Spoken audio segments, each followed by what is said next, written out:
So thank you very much, Rebecca, asking me to do this. If any of you haven't read any of Rebecca's writing, I highly recommend it. And thank you very much, Alan, for being here. I know it says Financial Times on your pieces of paper. If this goes badly, that is indeed who I work for. Otherwise, it's still Reuters. So Alan, you very quickly went from a startup all the way to an IPO. I was wondering, what was the inspiration for your company, and how did you ratchet it up so quickly?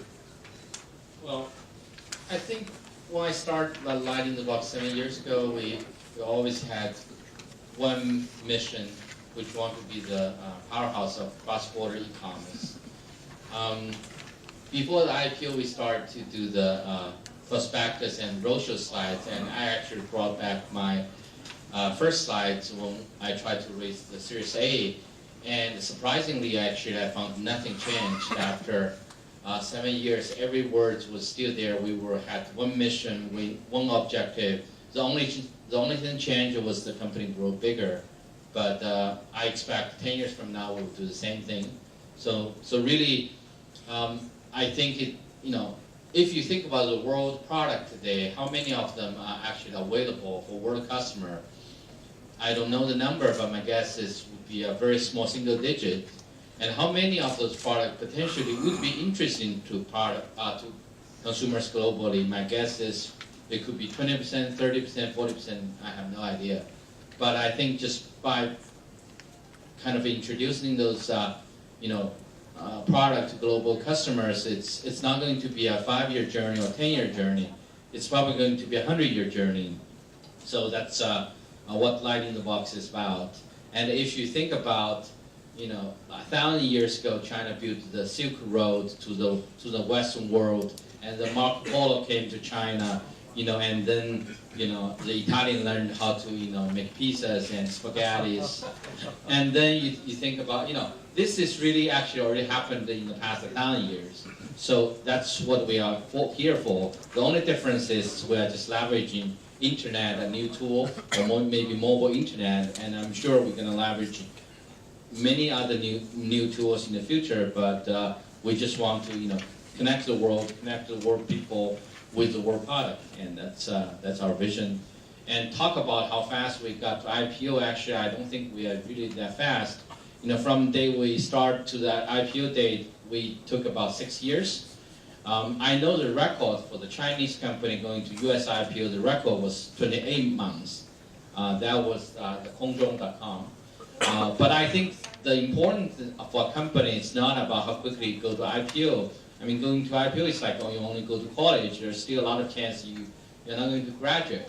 And even you graduate, there's still a lot of chance you're not going to be successful. Even you're successful, there's still be a good chance you're not being happy. So I think, the going to IPO is only a very small kind of a milestone in a longevity of company that we want to build for another 100 years, if not 1,000 years. And for those of you who don't know, Lighting the Box is known for wedding dresses. Why wedding dresses? Because looking at your website, which I do from time to time, it's not just wedding dresses. So how did that come about for you guys? Well, the truth is, I never had any background about designing a wedding dress. And when I started with selling wedding dress, I was not even married. I never even see a real wedding dress in my life. So it was very methodologic, I have to admit. It's really a controlled experiment of trying, 100 things or 500 things and see, it's like you just throw something on the wall and see what sticks. And I think that's kind of something probably going to be useful for anyone who wants to do a startup, which is, I think, a very important capability for a startup is to learn and quickly try and fail or try and succeed. There are a zillion product line we probably tried and failed, and the wedding gown happened to be a category we tried and worked. That's number one. And number two is it didn't actually work for the first time. The first time we tried to sell wedding dress, it was a total disaster. And there's some level of persistence there where we went to see why it was a disaster. Well, because the factories actually couldn't actually make a made-to-measure dress, which is what people want. You know, they have standard size of product that people don't fit.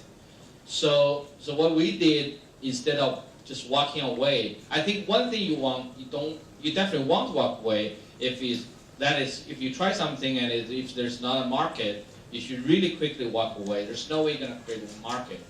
But if there is a market and there's not a good supply, and I think that's a great opportunity, then you should just walk in and roll your sleeves and fix those things, and then you will be rewarded handsomely. So what we did was we actually, knocked so many different manufacturers store and to ask them to change their manufacturing process so that, they can actually allow the consumers to send their measurements, select different colors, select different fabric, and then they're going to make this one piece of dress for them, made to measure at a fraction of the price of equivalent dress sold in retail offline in the States or other places. And it was a very steep learning curve for us because we had no experience in wedding dress or even apparel, but we just swallowed the bullet and keep on learning.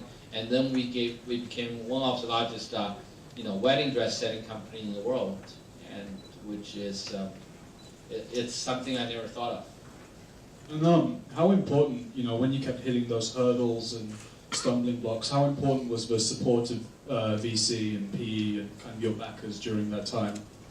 Well, just tell them only the good news, not the bad news, and they will be very supportive. But you have to be very quick to continue to generate good news, otherwise, they will not be supportive. I mean, it's I guess there's one VC once said to me, it's not a VC we actually took the money, it's another VC from Silicon Valley said that all the entrepreneurs need to learn how to respect capital, not even the capitalist. I mean, to me, it's really translating to the fact that, the VC is not your friend. I mean, they are agent of so many investors, and they have a fiduciary duty to perform, and they have finite amount of patience and finite amount of I mean, that's just what it is. I mean, there's no way you can. You just have to keep on performing as an entrepreneur, or you can choose to not to take a VC money, but that's a different story. So obviously you are a Chinese e-commerce company, and I think it would be very much a mistake for me to not ask about the Chinese e-commerce company at the moment, which is Alibaba.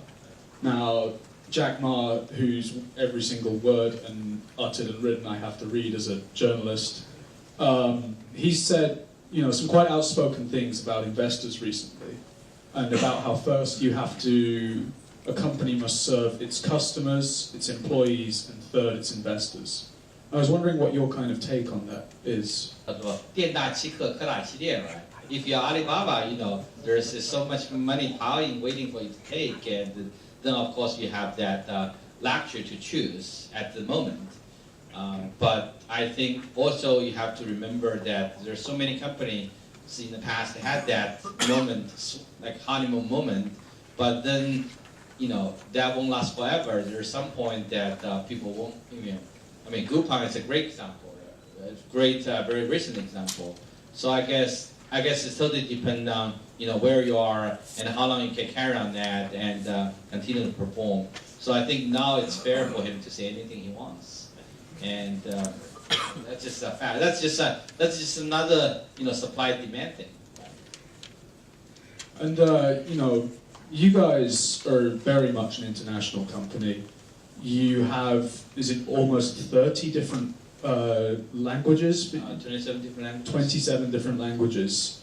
And now we're seeing a kind of new era of Chinese companies which are looking to go more international. We've touched on this, but actually it's the younger companies which seem to be much better at this. You look at UC Web, you look at Papaya, you look at you guys. Why do you think companies like yours and the younger companies seem to be so much more capable of doing that? Well, I think probably for the first time, China is at an equal footing. Chinese companies at an equal footing of accessing information, on the mobile internet at the same pace of while the world is evolving. In the past, it's always a play catch-up game, so it's always later.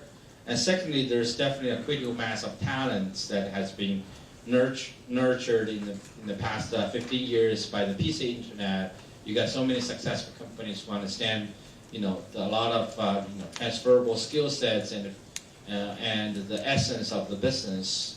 So I think that, and also thirdly, there's also a new generation of Chinese certainly just be like born global and who's more familiar with the globalized world per se.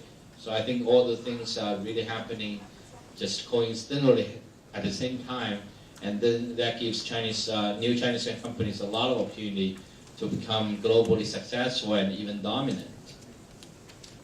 Sorry, how are we doing on time? Okay. In that case, do you have any advice for the startups, and do you have any advice for the VCs and PEs? In general about China? Well, I think, my advice to entrepreneurs to be very intellectually honest. Don't fight a battle that you in your heart you cannot win. If you had a bad idea, you quickly realize it, admit it, and move on. I think a lot of smart entrepreneurs had that pitfall, trying to keep on patching things and waste a lot of time, because your biggest cost is your opportunity cost. So Alan, is your job harder now working for a public company, or was it easier as a private company? Well, I think it's just a different job. I have been as a CEO for more than 5 years. I think I learned how to do that job. I have only been less than a year as a public company CEO, so I'm still learning the job while I'm doing it. Any questions from the audience or our commentators who are in the front row?